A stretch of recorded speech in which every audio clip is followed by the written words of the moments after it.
ये जो क्वेश्चन है अपना मॉडल पेपर नंबर फर्स्ट और फर्स्ट क्वेश्चन का थर्ड एमसीक्यू है।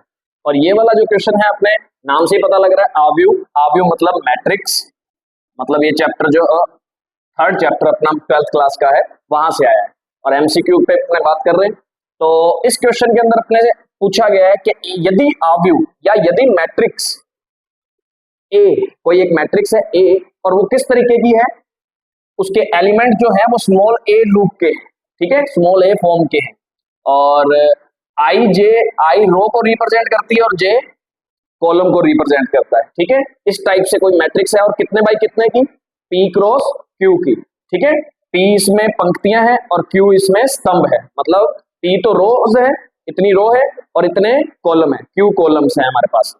अब वो कहता है कि एक स्तंभ आव्यूह होगा, यदि ये पूरी मैट्रिक्स एक स्तंभ आव्यूह हो, स्तंभ आव्यूह मतलब कॉलम, कॉलम कॉलम मैट्रिक्स हो तो, अब कॉलम मैट्रिक्स होने के लिए क्या डेफिनेशन होती है वो पता होनी चाहिए, उसके लिए अपने क्वेश्चन को देखते हैं।